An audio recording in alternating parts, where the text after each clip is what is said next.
Ji-won stood outside the massive doors of the banquet hall and tried very hard not to throw up. His hands were shaking. The ceremonial blade in its decorated box felt like it weighed 1,000 pounds. He was 28 years old, a junior diplomat, and he was about to represent Earth at one of the most important meetings in human history. This was supposed to be Ambassador Hiren's job. She was experienced, confident, and actually knew what she was doing, but she was currently in the medical bay with Centaurian flu, which made humans feel like they were dying for about 3 days straight. So now Ji-won, who had been on station for exactly 2 weeks, had to do it instead. "You'll be fine," Karen had told him from her hospital bed, her voice rough. "Just present the blade to the Thalorian ambassador. Say the words I taught you. Smile. Don't accidentally start a war." That last part was supposed to be a joke. Ji-won wasn't sure it was funny. He checked his tablet one more time. The Thalorian Empire was humanity's best hope for an alliance against the Void Swarm. The Swarm had already destroyed 6 colony worlds. Earth needed the Thalorians and their incredible military force. This ceremonial blade presentation was a gesture of friendship and respect. Simple, easy, totally something Ji-won could mess up in spectacular fashion. The doors opened. Music poured out, strange and beautiful.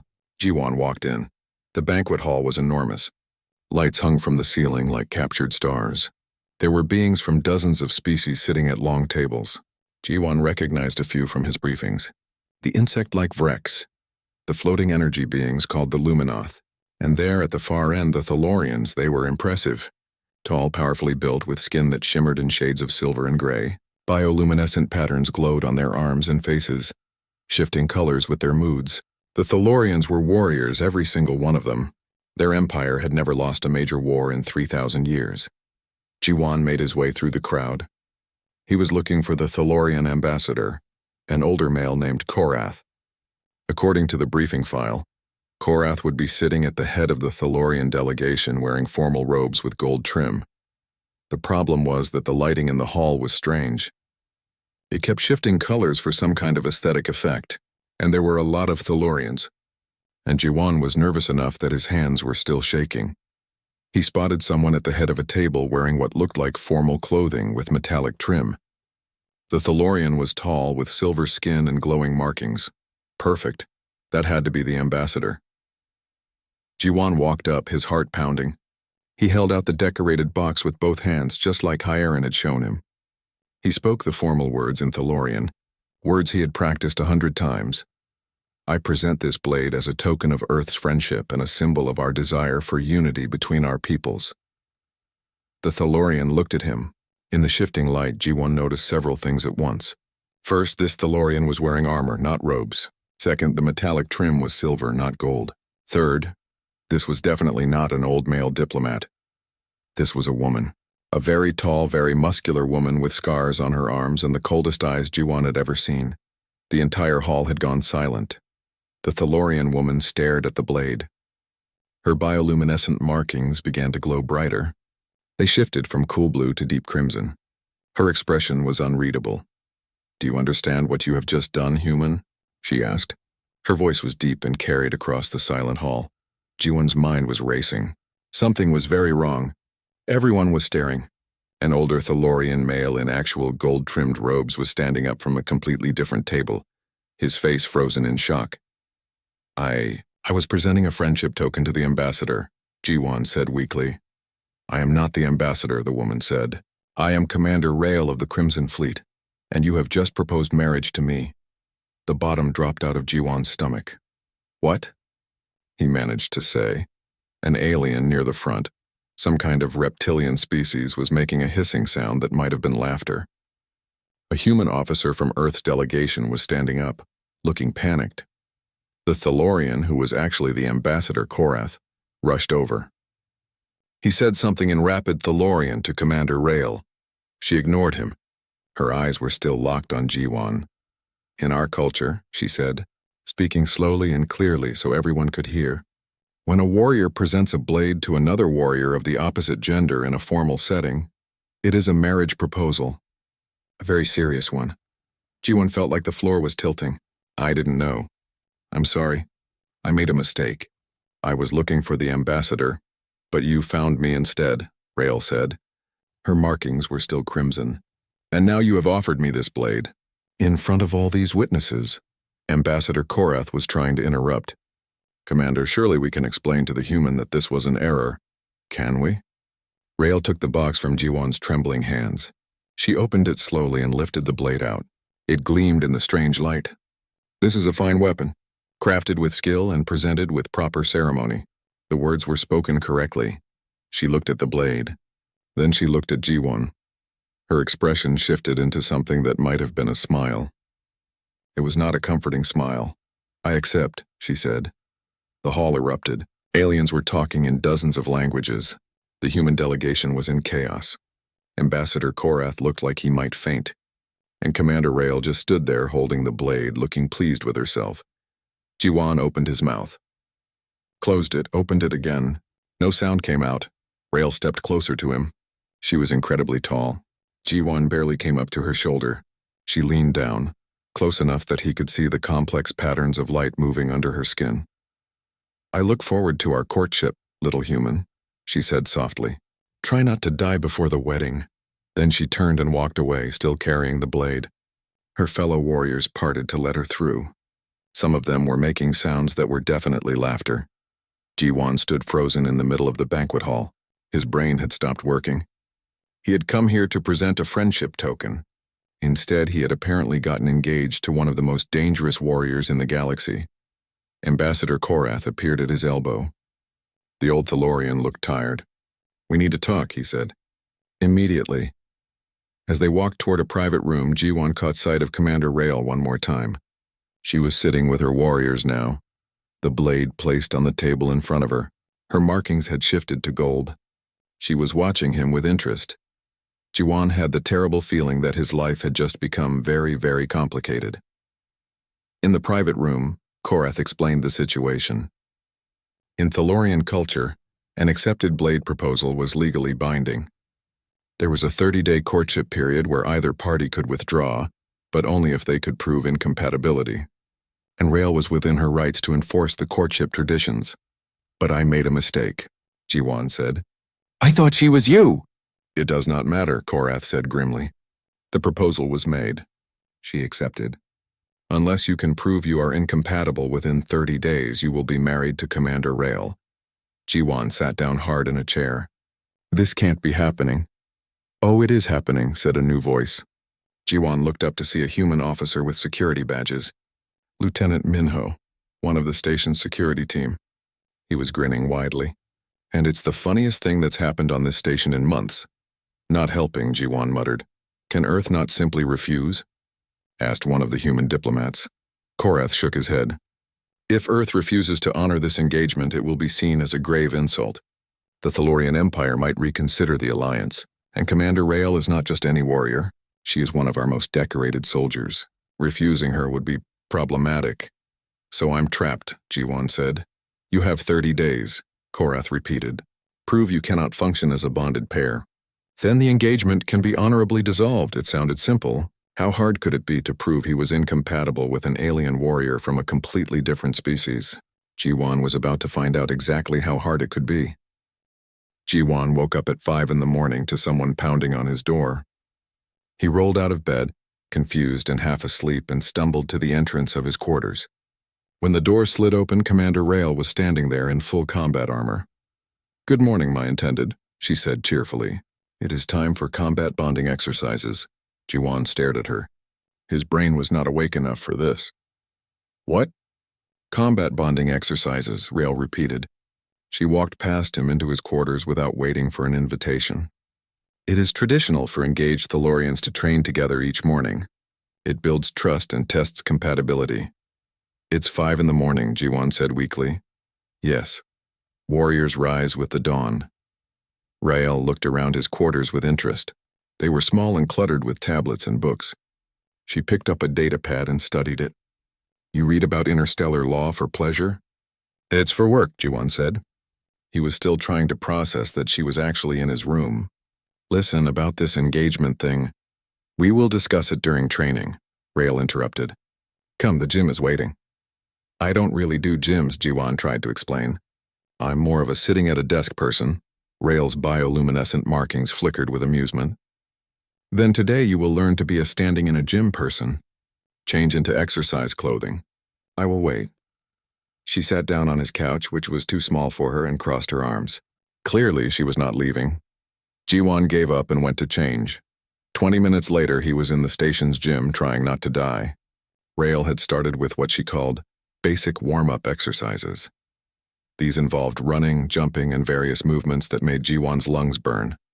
She moved through them easily like she was dancing. Jiwon moved through them like a baby giraffe learning to walk.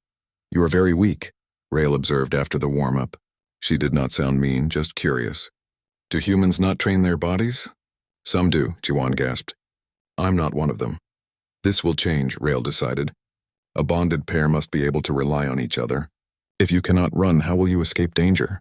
"I usually avoid danger by using my brain," Jiwon said. Rael's markings shifted to a warm gold color. "Clever. But the body and mind must both be strong. Come, I will teach you basic defensive positions." The next hour was painful. Rael showed him how to stand, how to move, how to block. She was surprisingly patient.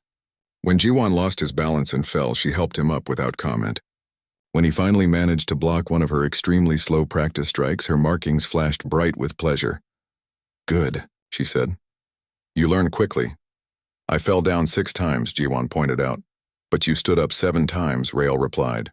"That is what matters." After training, Rael walked him back to his quarters. People stared as they passed. A human diplomat engaged to a Thalorian warrior was apparently big news. Jiwon tried to ignore the looks. At his door, Rael paused. "I will return tomorrow morning," she said. "Same time." "About that," Jiwon said quickly. "Maybe we could skip the morning training?" "I have a lot of work. The courtship traditions must be observed," Rael said firmly. "If we are to prove compatibility or incompatibility, we must spend time together. This is the way." She left before he could argue further. Jiwon spent the rest of the day buried in legal documents, trying to find a loophole in Thalorian marriage law. There had to be something, some clause or exception that would let him out of this situation without insulting Rael or destroying Earth's alliance. At lunch, Minho found him in the station cafeteria. "How's married life?" Minho asked with a huge grin. "Not married yet," Jiwon muttered, "and hopefully never." "I don't know," Minho said, sitting down with his tray. "Commander Rael seems nice, in a terrifying warrior sort of way." "She made me exercise this morning," Jiwon said. "At 5 a.m., Minho laughed. "That's actually kind of sweet. She's trying to make sure you can keep up with her." "I can't keep up with her. That's the whole point. We're incompatible. Once I prove that, this nightmare ends." "If you say so," Minho said. He looked amused. "But people are saying this might actually be good for the alliance. A human Thalorian marriage would be symbolic." "I'm not a symbol," Jiwon said. "I'm a junior diplomat who made a stupid mistake." That afternoon, a delivery drone arrived at Jiwon's quarters. Inside was a small metal object twisted and burned. A note was attached in Thalorian script. Jiwon had to use his translator. "A token from my training. May it bring you courage. Rael." It was, according to the translator's analysis, a piece of a destroyed combat drone. Rael had sent him a piece of her defeated enemy. Jiwon stared at it, not sure whether to laugh or cry. According to his research, this was apparently a traditional Thalorian courtship gift. She was following all the customs perfectly. The next morning, she was back at his door at 5 a.m. They trained again, and the morning after that, and the one after that. By the 4th day, Jiwon could make it through the warm-up without feeling like he was dying. Rael seemed pleased. "You are improving," she told him.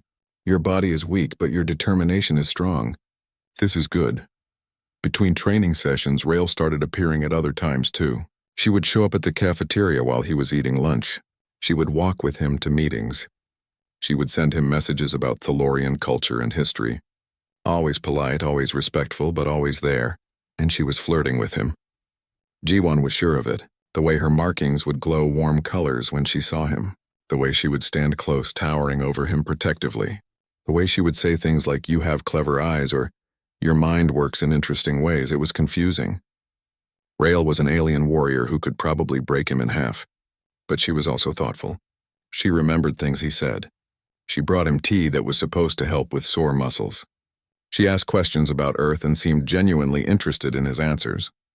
One evening, a week into the courtship period, Jiwan was working late in his office when Rael appeared. "You work too much," she said, leaning against the doorframe.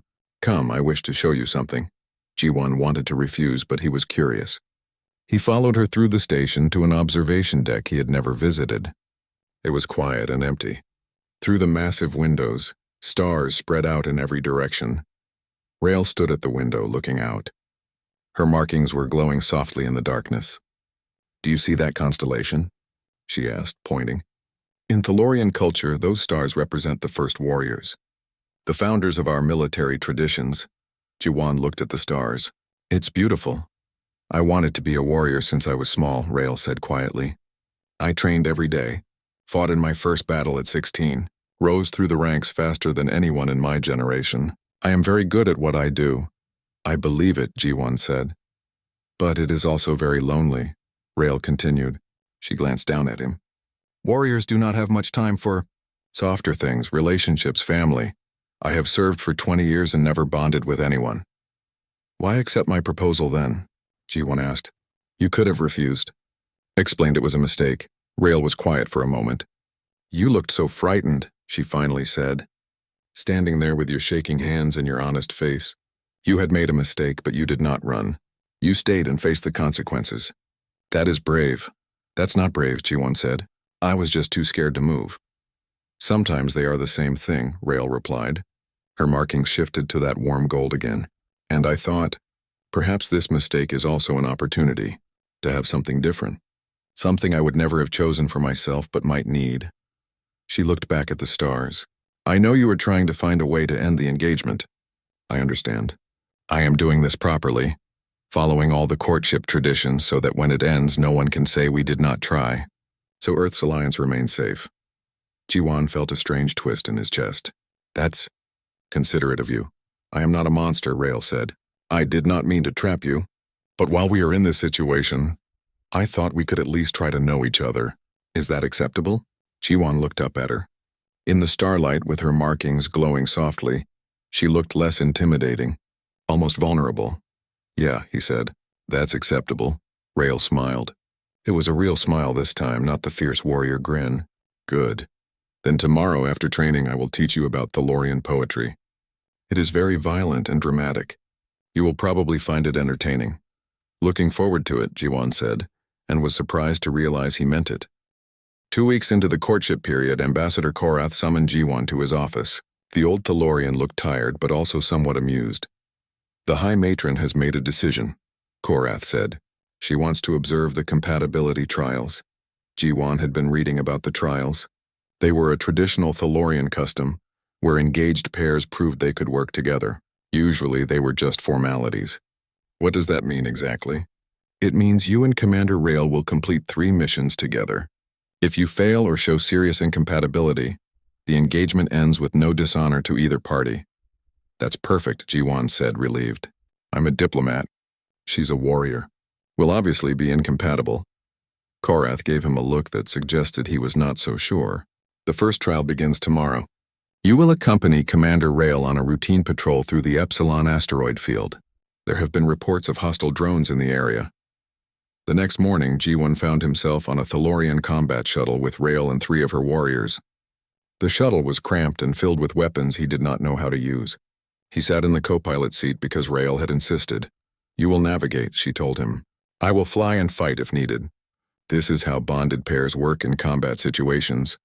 "I'm not really trained for this," Jiwan said nervously.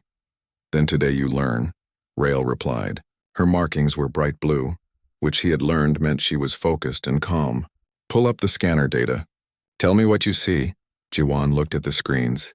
Numbers and displays showed the positions of asteroids, radiation levels, and energy signatures. It was a lot of information.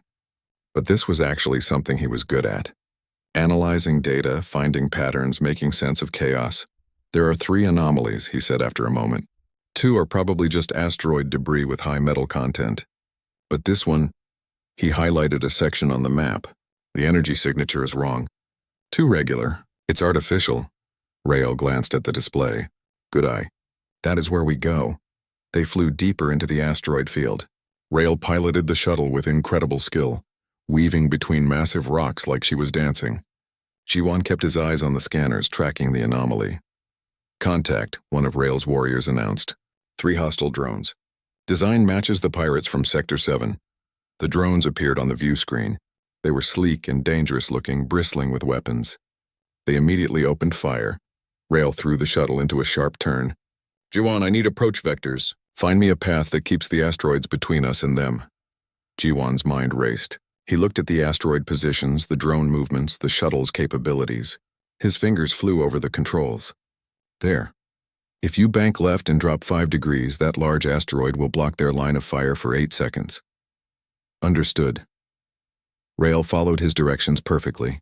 The asteroid did exactly what Ji-won had predicted. Her warriors used those 8 seconds to fire back, destroying one drone. "Another vector," Rail demanded. Ji-won was already calculating. Right side used the rotation of that spinning asteroid to slingshot around. "It'll put us behind them." It worked. It worked perfectly. Rail executed the maneuver, and suddenly they had the advantage. Her warriors destroyed the second drone. The third tried to flee, but Ji-won had already predicted its escape route and guided Rail to intercept it. When the last drone exploded, the shuttle was quiet for a moment. Then Rail's warriors began making appreciative sounds. One of them, a female warrior named Kira, laughed. "The human has the mind of a tactician," Kira said. "Well done, small one." Rail's markings had shifted to that warm gold color. "You see patterns quickly. Your calculations were exact. We worked well together." "It was just math," Ji-won said, though he felt a small flush of pride. "And reading sensors."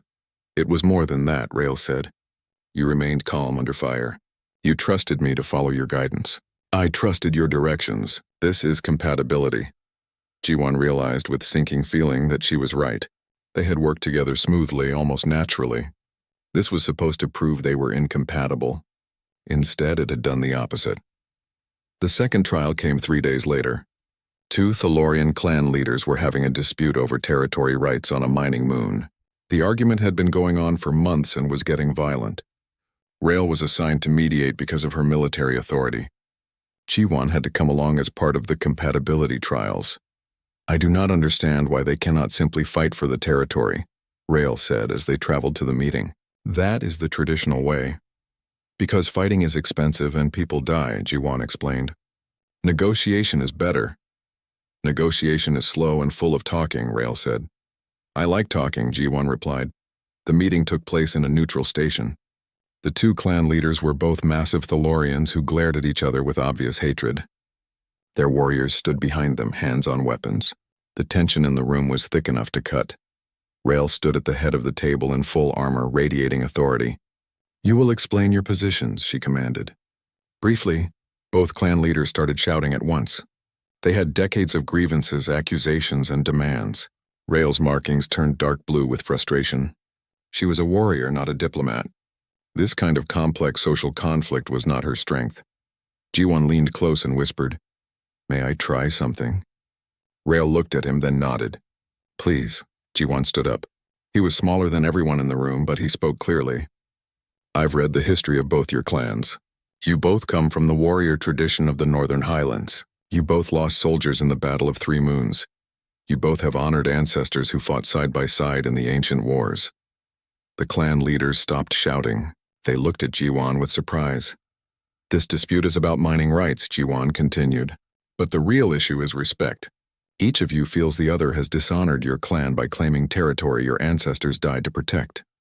One of the clan leaders, a grizzled veteran named Torash, grunted.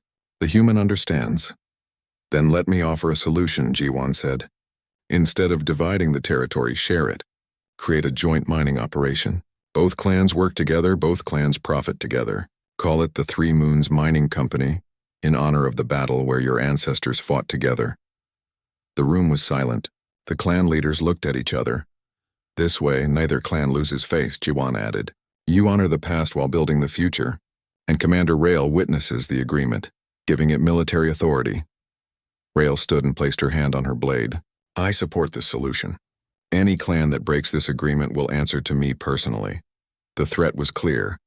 Both clan leaders knew Rail's reputation. They agreed. As they left the meeting, Kira walked beside Ji-won. You have a clever tongue, little human. You turned enemies into allies with only words. That's literally my job, Jiwan said. And you did it while making the commander look strong and wise, Kira added with a knowing look. You protected her honor while solving the problem. That is what a good bonded partner does. Jiwan had not thought of it that way, but Kira was right.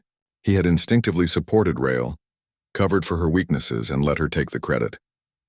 And Rael had trusted him to do it. Rael herself said nothing until they were back on the shuttle. Then she turned to him, her markings glowing bright gold. Thank you, she said simply. I would have failed that negotiation without you. You would have figured something out, Jiwan said. No, I would have become frustrated and probably threatened them until they agreed to fight for the territory. Your way was better. She paused. We balance each other.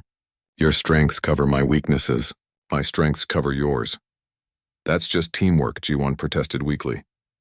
Yes, Rael agreed. It is also compatibility. The third trial came faster than Jiwan expected. A real emergency interrupted the carefully planned test. A Void Swarm scouting force appeared at the edge of Alliance space. Small but dangerous. All available ships were called to respond. Rael's shuttle was among them. And by the rules of the compatibility trials, Jiwan had to stay with her. You should stay on the station, Rael told him as they prepared for launch. This will be actual combat. Dangerous. The trial requires us to face challenges together, Jiwan said. His hands were shaking, but he got into the co-pilot seat anyway. So I guess I'm coming. Rael's markings flashed with concern, then shifted to determined red. Then you stay in the shuttle. No matter what happens, you stay inside where it is safe. The battle was chaos. The Void Swarm ships were organic things, twisted and wrong-looking. They moved in patterns that made no sense, attacking with weapons that bent the laws of physics. Jiwan had read about them, but seeing them was different. Terrifying. His job was coordination. Multiple Alliance ships were fighting together, but communication was breaking down. Different species, different tactics, different languages. It was a mess. Jiwan started organizing them. He used his diplomatic training to find common ground between the different commanders. He analyzed the swarm's attack patterns and figured out they were actually following a mathematical sequence. He shared this information with all the ships. If they're following a pattern, we can predict their movements, he transmitted. Here are the next 3 likely positions. The Alliance ships used his predictions to set up ambushes. The tide of battle turned, but Rael's shuttle took damage. Emergency alarms blared. We need to fall back, Kira said. Not yet, Rael replied. That medical Jiwan sat in his quarters staring at a blank wall. The compatibility trials were over. He had failed to prove incompatibility. In fact, he had done the opposite. Everyone on the station was now talking about how well he and Rael worked together. The alliance between Earth and the Thalorian Empire was stronger than ever. Everything was working out perfectly, except Jiwan felt like his world was falling apart. There was a knock on his door. He opened it to find Minho standing there with 2 cups of coffee. You look terrible, Minho said, walking in. When did you last sleep? I don't know. What day is it? Jiwan took the coffee gratefully. It's been 3 days since the battle, Minho said. And you've been hiding in here the whole time. People are starting to worry. I'm not hiding, Jiwan lied. I'm thinking. About Rael? Jiwan nodded. He had not seen Rael since the trials ended. She had sent him messages, but he had not replied. He did not know what to say. Talk to me, Minho said. What's going on in that complicated brain of yours? Jiwan was quiet for a long moment. Then the words started coming out. I was so focused on ending the engagement, finding a way out, proving we were incompatible. But now the trials are done and we're not incompatible at all. We work together really well. And I don't know what to do with that information. Do you like her? Minho asked directly. I don't know, Jiwan said. Maybe. She's terrifying. But she's also kind. And thoughtful. And she makes me feel, I don't know, safe. Which is crazy because she's a warrior who kills people for a living. She protects people for a living, Minho corrected. There's a difference, and my point is this whole situation is insane. I accidentally proposed to an alien. A giant alien warrior who could snap me in half. We've known each other for less than a month. This isn't how relationships are supposed to work. Minho sipped his coffee. You know what your problem is? You're overthinking this. You always do. Of course I'm overthinking it. That's my job. I think about things. But some things you need to feel, not think, Minho said. Do you enjoy spending time with her? Jiwon thought about the morning training sessions. The way Rail would patiently show him the same move over and over until he got it right. How she would bring him tea and tell him stories about Thalorian history. The quiet moments in the observation deck looking at stars. Yes, he admitted. I do. Does she make you laugh? He remembered Rail's attempts to understand human humor. Her confused face when Minho told a joke. The way her markings would flash in patterns that were the Thalorian equivalent of laughter. Sometimes. Do you respect her? Absolutely, Jiwon said without hesitation. She's brave and honorable and genuinely cares about protecting people, even when it puts her in danger. And does she respect you? Jiwon thought about how Rail listened to his ideas, how she had trusted him during the trials, how she had called him clever and wise. I think so. Then what's the problem? Minho asked. The problem is that this is supposed to be fake. It was an accident. I wasn't supposed to actually develop feelings. I was supposed to find a way out and go back to my normal life. Maybe your normal life wasn't as good as you thought it was, Minho suggested. When was the last time you were this excited about anything? Jiwon opened his mouth to argue, then closed it. Minho had a point. Before the accidental proposal, his life had been predictable and safe and boring.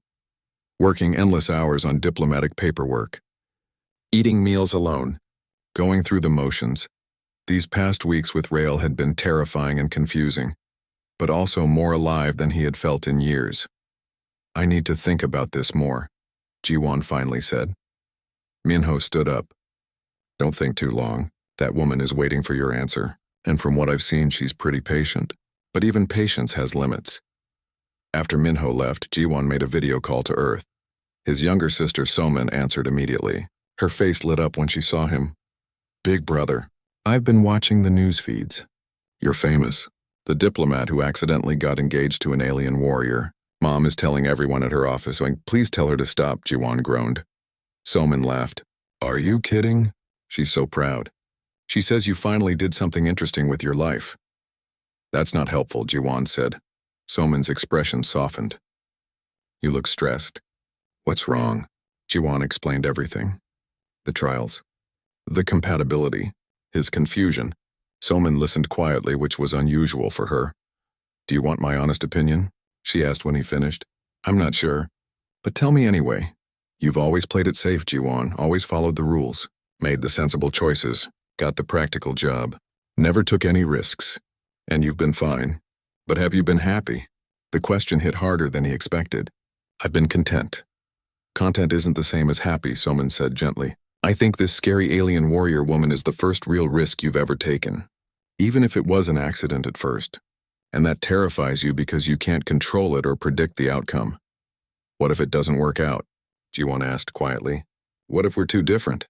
What if I can't be what she needs? What if it does work out? Somin countered. What if this is the best thing that ever happened to you? Are you really going to throw it away because you're scared? After the call ended, Jiwon sat in silence. He needed another perspective. Someone who understood the situation better. He needed to talk to someone who knew Thalorian culture. He found Dr. Yuna in the medical bay. She was the station's human psychologist, and she had been helping with cross-cultural understanding between species. She smiled when she saw him. Jiwon, I wondered when you would come see me. Sit down, he sat. I need advice. About Commander Rail, she said. It was not a question.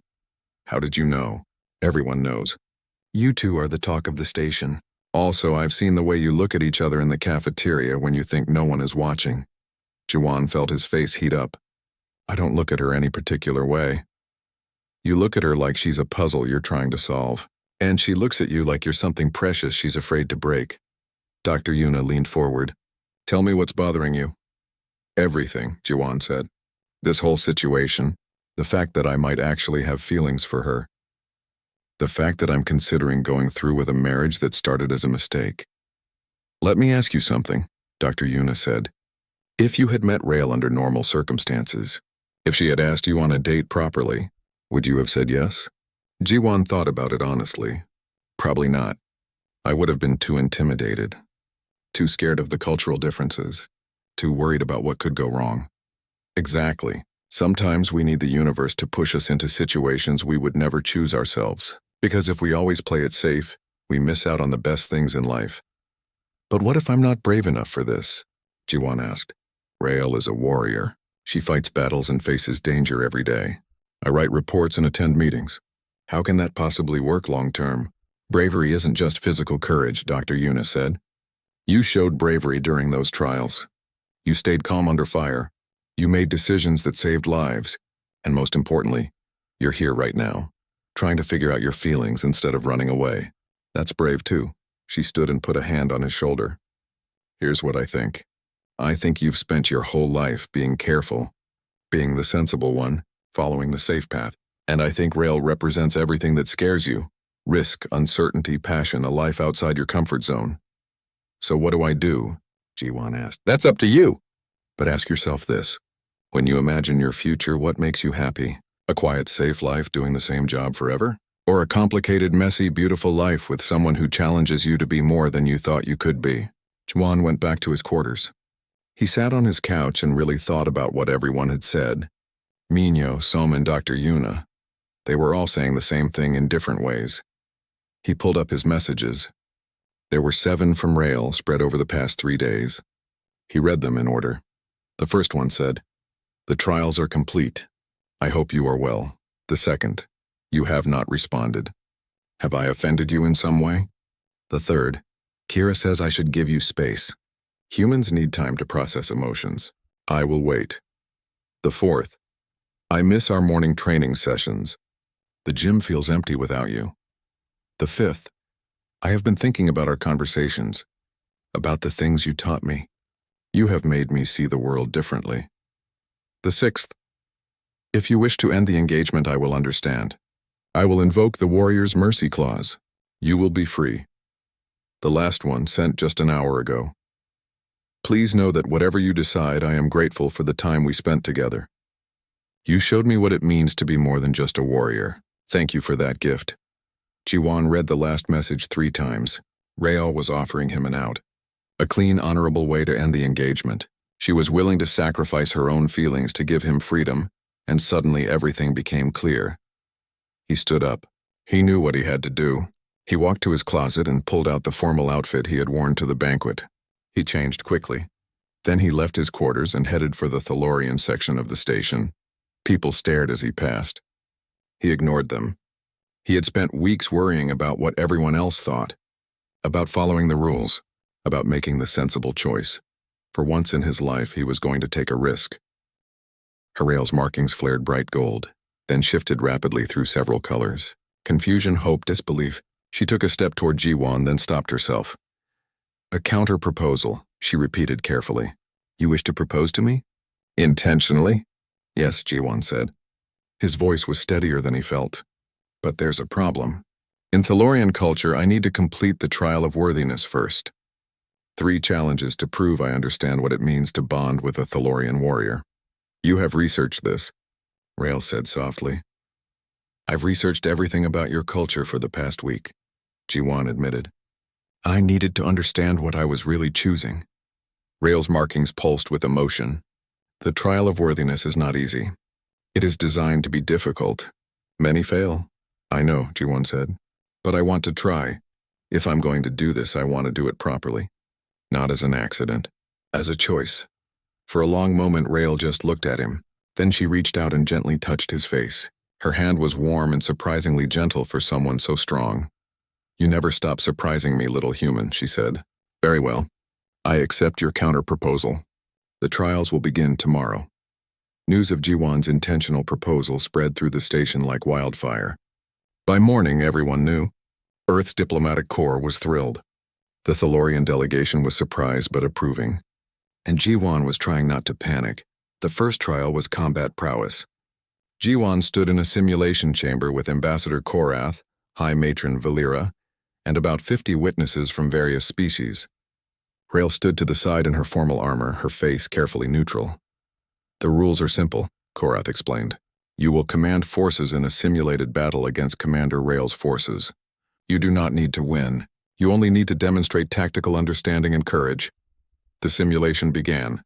On the holographic display, Jiwan could see his forces. 20 ships, various classes. Rael's forces appeared on the other side. Also 20 ships but better equipped and positioned. In a straight fight, Jiwon would lose badly. But he had been studying Rael for weeks now. He knew how she thought, how she fought. Her strengths and her patterns. Rael was aggressive. She favored direct assaults and overwhelming force. So Jiwon did the opposite. He spread his forces out, used hit-and-run tactics, avoided direct confrontation. He runs from battle, one Thalorian observer muttered. He preserves his forces, Kira corrected. Watch. Jiwon was leading Rael's forces on a chase through an asteroid field. Her ships were faster and stronger, but he used the terrain, tricks and traps. At one point, he sacrificed 3 of his ships to lure half of Rael's fleet into a radiation pocket that disabled their shields. The battle went on for 30 minutes. By the end, Jiwon had lost 12 ships, but Rael had lost 11. Given the difference in their starting strength, that was remarkable. More importantly, Rael was smiling. Her markings were bright with respect and something else, pride. Stalemate, Valera announced. The human has demonstrated exceptional tactical thinking. He used his opponent's strength against her. He adapted and survived. This is acceptable. Rael approached Jiwon as the simulation faded. You know me too well, she said quietly. You anticipated my every move. I paid attention, Jiwon replied. You taught me that. During our training sessions. You are a good student, Rael said. Her markings glowed warm gold. 1 trial complete. 2 remain. The second trial was cultural integration. Jiwon had to recite the epic of First Dawn in Thalorian language. It was a complex saga, over 3,000 lines long, about the founding of Thalorian warrior culture. Jiwon had spent every spare moment for the past week memorizing it. He stood in the ceremonial chamber with Rael and the witnesses. His mouth was dry. His hands were shaking again, but when he began to speak, the words came. The Thalorian language was harsh and beautiful at the same time. It had taken him weeks of practice to get the pronunciation right. He recited the epic from memory, his voice growing stronger as he went. The Thalorians listened in silence. Some looked impressed, others skeptical. Jiwon continued, telling the story of the first warriors who had united the clans and established the codes of honor that Thalorians still followed. When he reached the end of the traditional epic, he did something unexpected. He added his own verse. He had written it himself in Thalorian, following the traditional meter and style.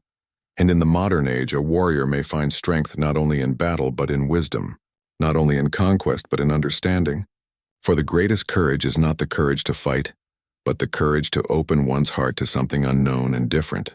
This is the lesson of the stars. This is the path of true warriors. The chamber was completely silent when he finished. Then High Matron Valera began a slow rhythmic clapping. Other Thalorians joined in. It was a sign of deep respect. You did not simply memorize our history, Valera said. You understood it, and you honored it by adding your own voice. This is more than integration. This is respect. Well done. Rael's markings were cycling through colors rapidly. Jiwon had learned that this meant she was feeling multiple strong emotions at once. When she looked at him, her eyes were bright. 2 trials complete, she said. 1 remains. The final trial was the heart's truth. It took place 3 days later in the main ceremonial hall. Every important person on the station was there. Human diplomats, Thalorian warriors, representatives from a dozen other species. Even some news crews from Earth and Thaloria. Jiwon stood facing Rael across the ceremonial space. She wore her full formal armor, gleaming and impressive.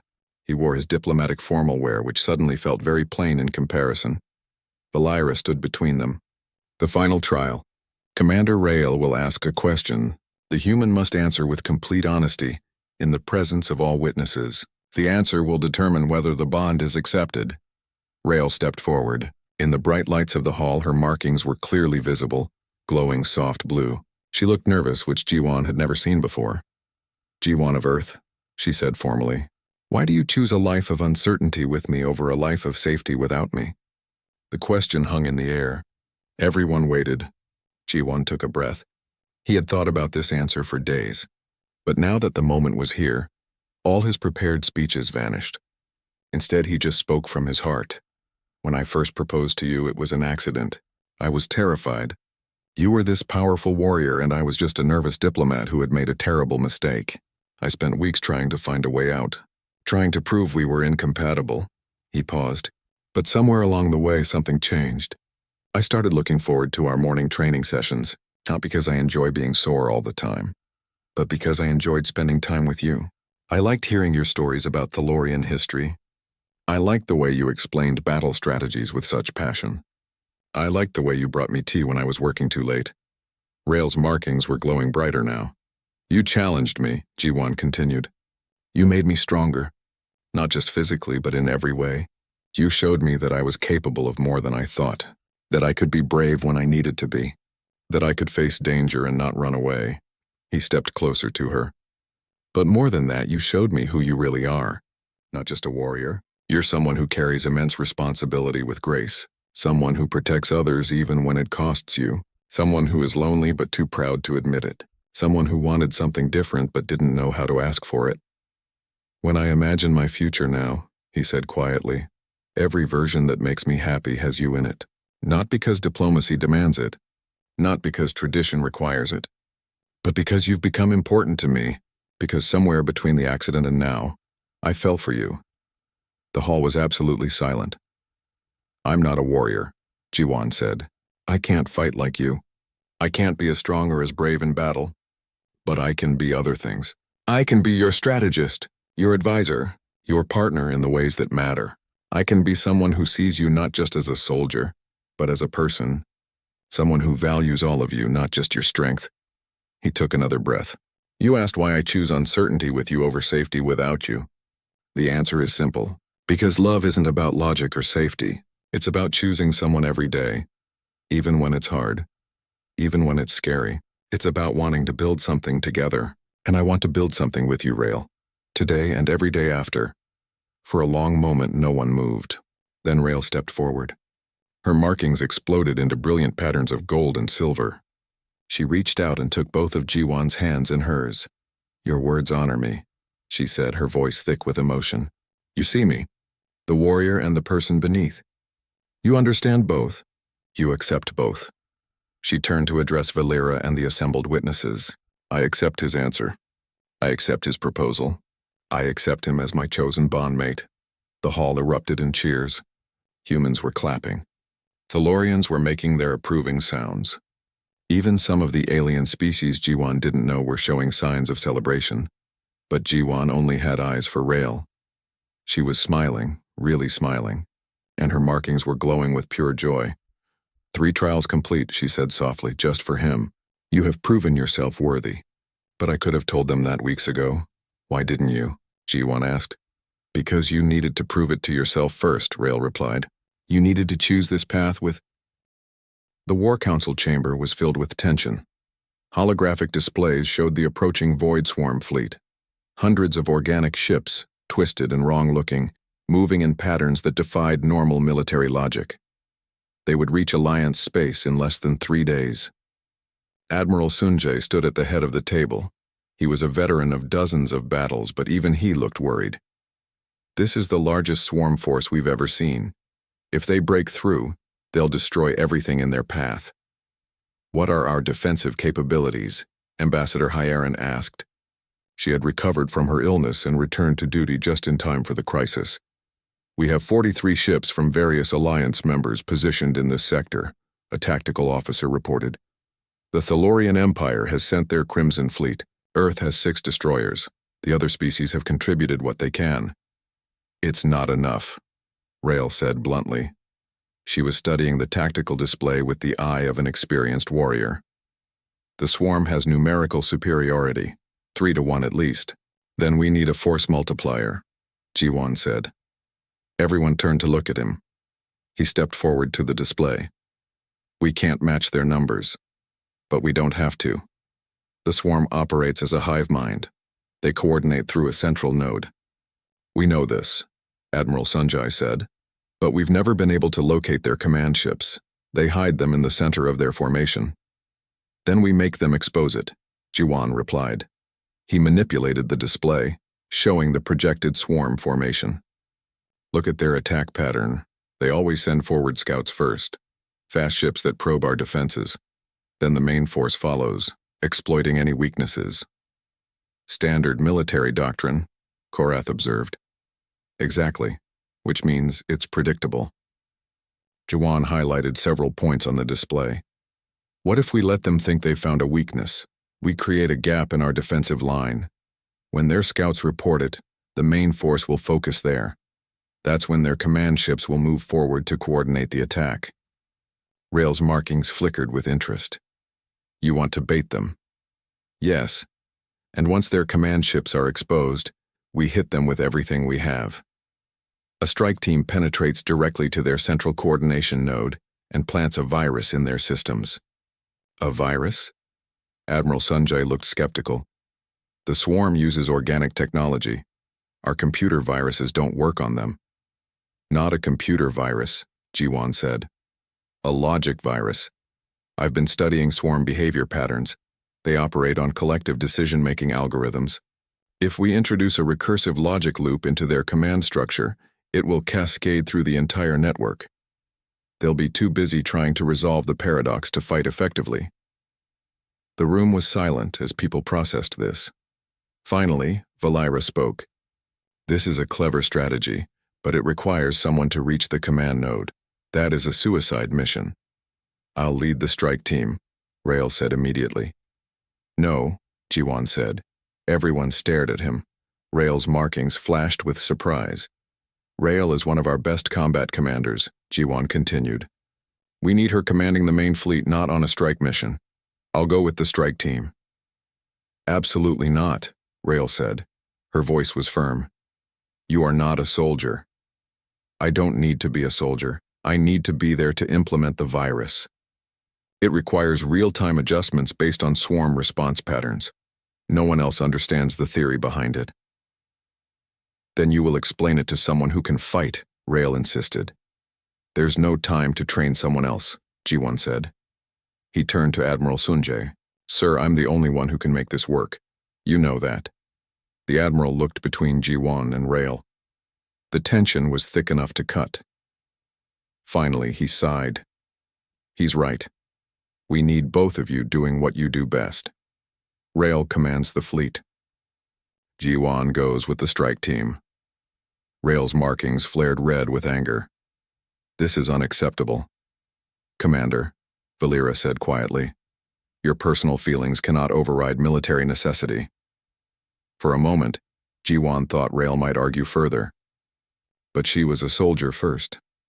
She understood duty. Her markings shifted to dark blue, suppressing her emotions. Understood. The next 2 days were a blur of preparation. The Alliance fleet positioned itself according to Jiwan's strategy. Ships from a dozen species worked together, coordinating their different technologies and tactics.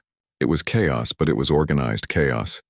Jiwan worked 18-hour days refining the logic virus and training the strike team. Rael coordinated the fleet movements and defensive positions. They barely saw each other except during briefings. On the night before the battle, Jiwan was in his quarters working on final calculations when Rael appeared at his door. She looked exhausted. Her usually bright markings were dim. You should be resting, Jiwan said. So should you, Rael replied. She came inside and sat on his couch. For a long moment, neither of them spoke. I do not like this plan, Rael finally said. I know. The strike team has a 3% chance of survival. I have run the simulations. 3%. I know that too, Jiwan said quietly. Rael's markings pulsed with barely controlled emotion. You finally chose me. We finally chose each other. And now you are going to die before we can have our bonding ceremony. Jiwan moved to sit beside her. He took her large hand in both of his smaller ones. I'm not planning to die.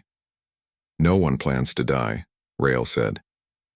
But war does not care about plans. Then we'll have to beat the odds, Jiwan said. We're good at that. We've been doing it since the day I accidentally proposed to you. Despite herself, Rael's markings flickered with amusement. That was a terrible proposal. The worst, Jiwan agreed. But look where it got us. Rael turned to face him fully. Promise me something. What? Promise me you will not do anything heroic. You will plant your virus and you will leave. You will let the soldiers do the fighting.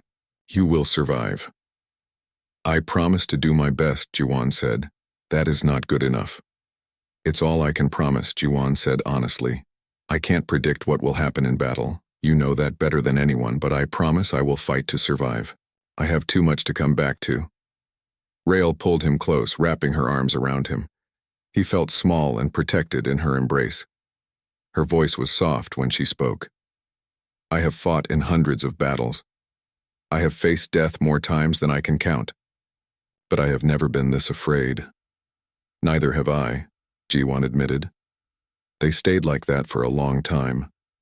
Finally, Rael spoke the traditional Thalorian bonding vow. Your life is my life. Your breath is my breath. Your battles are my battles unto the end of stars. Jiwan had memorized the human response weeks ago. In the darkness, I am your light. In battle, I am your strategy. In peace, I am your home. Those are beautiful words, Rael said. Very different from our warrior tradition, but beautiful. We'll say them properly after the battle, Jiwan promised, at our bonding ceremony, with everyone watching. Yes, Rael agreed. After the battle, the Void Swarm arrived exactly when predicted. The Alliance fleet was ready. Jiwan stood in the strike shuttle with 12 soldiers from different species. Kira was leading the team. She had insisted on coming to protect the human who thinks too much. Through the shuttle's view screen, Jiwan could see the swarm ships. They were even more horrible up close. Organic surfaces that seemed to pulse and breathe. Weapons that looked like they had grown rather than been built. All ships, this is Admiral Sunjay. Execute the plan.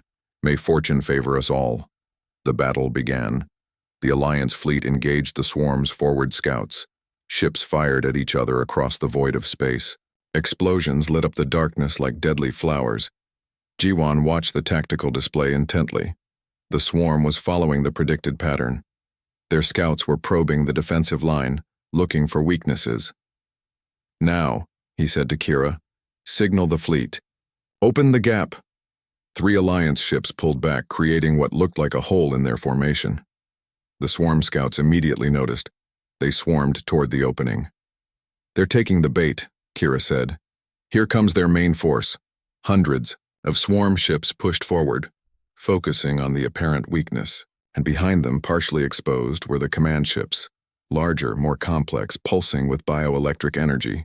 Strike team, go, Admiral Sunjay ordered. The shuttle launched. Kira piloted with incredible skill, weaving through the battlefield. Explosions burst around them.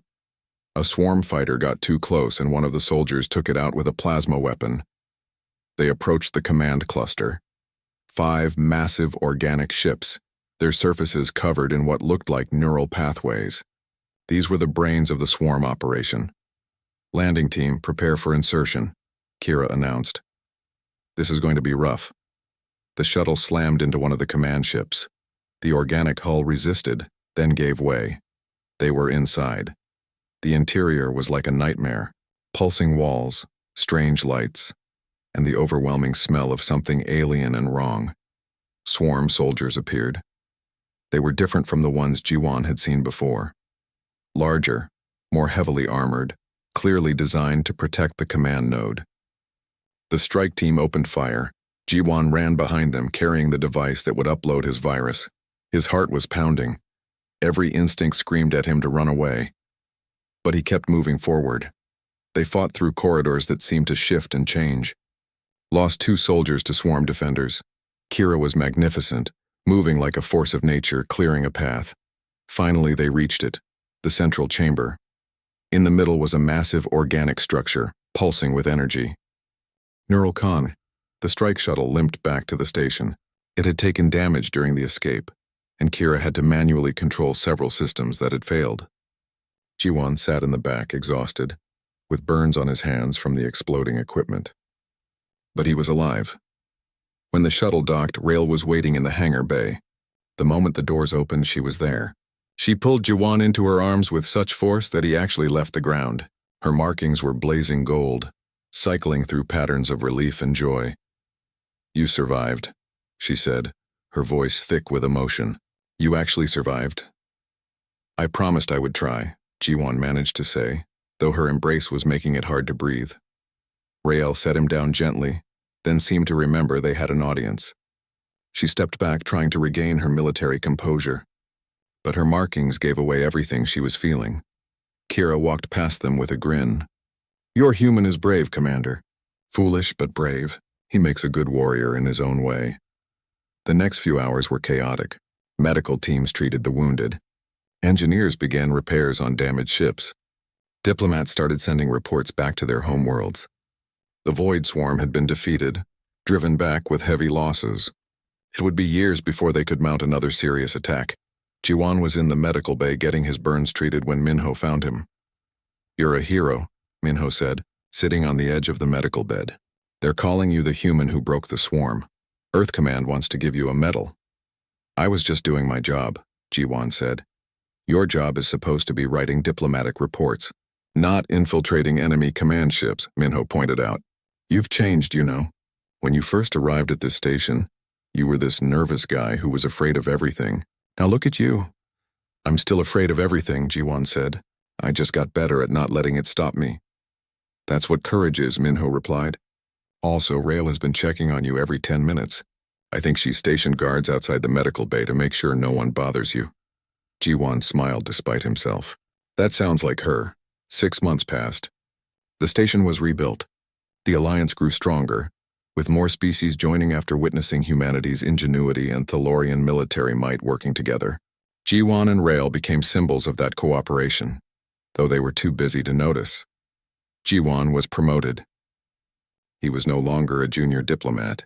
Now he worked directly with Ambassador Hiran on major alliance decisions. His strategies and insights had proven valuable, and people listened when he spoke. Rael received the Crimson Honor Mark, the highest military decoration the Thalorian Empire could award. She wore it proudly, though she told Jiwan privately that her greatest achievement was finding him. They lived in shared quarters now, a space that blended human and Thalorian styles. Weapons hung on the walls next to shelves of books. Jiwan's desk sat in one corner covered with data pads. Rael's training equipment filled another area. It was chaotic and perfect. Their relationship had settled into comfortable patterns. Morning training sessions were still happening, though Jiwan was much better at them now. He would never be a warrior like Rael, but he could hold his own in basic combat. Rael had learned to appreciate human food and had developed a surprising love for Earth coffee. They would sit together in the evenings, sharing stories about their days, planning strategies, or simply enjoying each other's company. But they still had not had their bonding ceremony. There had always been something more urgent. Another crisis. Another diplomatic emergency. Another mission. Finally, Ambassador Hiran put her foot down. "Enough," she told them both during a meeting. "The alliance is stable. The swarm is defeated. You two have earned this. The bonding ceremony happens next month. That's an order." "You cannot order people to get married," Rael pointed out. "Watch me," Hiran replied with a smile. "Besides, everyone wants to see it. You've become the most famous couple in alliance space. Human-Thalorian relations have never been better, partly because of you two. Give people something to celebrate." So the preparations began. It became clear very quickly that this was not going to be a simple ceremony. Earth wanted to participate. Thaloria wanted to participate. Every species in the alliance wanted to send representatives. What started as a small personal event became a major diplomatic occasion. "This is getting out of hand," Jiwan said, looking at the guest list that now included over 300 names. "Let them celebrate," Rael said. She was surprisingly calm about the whole thing. "We fought for this peace. Let them see what it looks like." The ceremony was planned for Station Harmony 7, which had been fully rebuilt. The main hall was transformed into something beautiful. Thalorian war banners hung alongside Earth's flags. Flowers from a dozen worlds decorated the space. Lights created patterns that honored multiple cultural traditions. On the day of the ceremony, Jiwan stood in his preparation room wearing formal diplomatic attire that had been modified with Thalorian honor marks. Traditional Earth clothing in dark blue but with silver threading that matched Rael's skin tone. Small bioluminescent patches had been added that glowed softly, mimicking Thalorian markings. Minho helped him adjust his collar. "Ready for this?" "I accidentally proposed to her in front of hundreds of people," Jiwan said. "I survived a suicide mission into a swarm command ship. I think I can handle my own wedding. That's the spirit, Minho said with a grin. Just don't trip walking down the aisle. In another room, Rael was being prepared by Kira and several other Thalorian females. She wore traditional warrior ceremonial armor, but it had been modified too. Instead of the usual dark metal, it was inlaid with colors from Earth. Blues and greens representing the planet G1 came from. Flowers had been carved into the metal, a human touch added to Thalorian strength. You look beautiful, Commander, Kira said, though I never thought I would see you in decorative armor. It is a special occasion, Rael replied. Her markings were glowing steady gold. I am bonding with the human who changed everything. Are you nervous? Kira asked.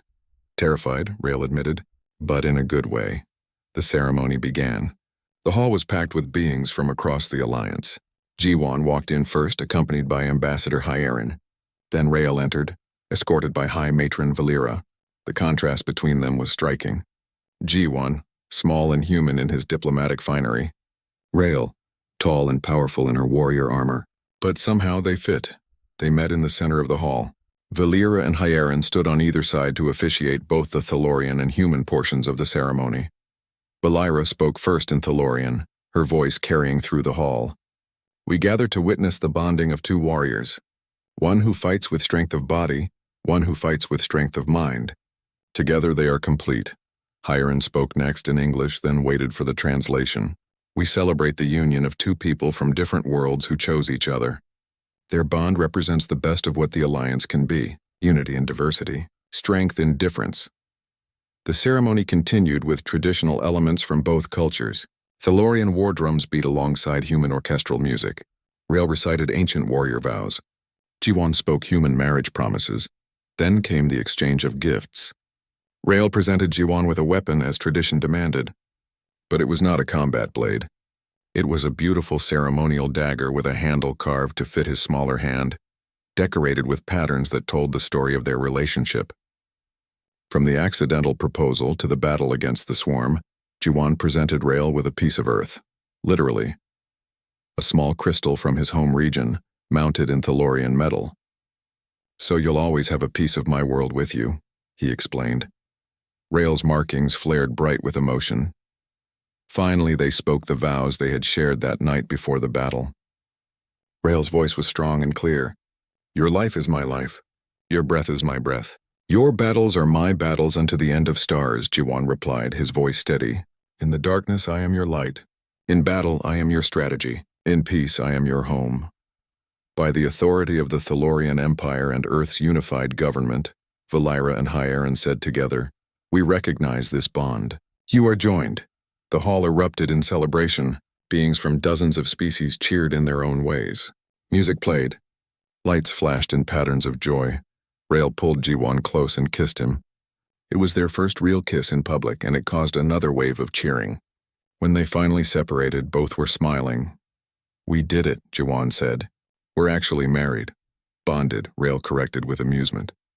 But yes, we did it. The celebration lasted hours. There was food from multiple worlds, dancing in various styles, speeches from diplomats and military leaders.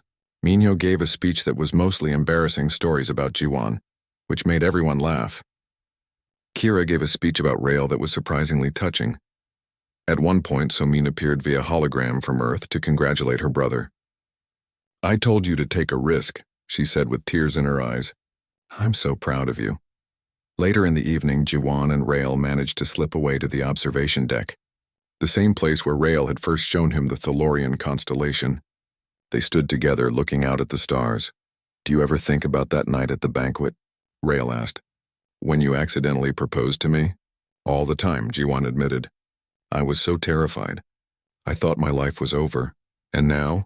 Now I think it was the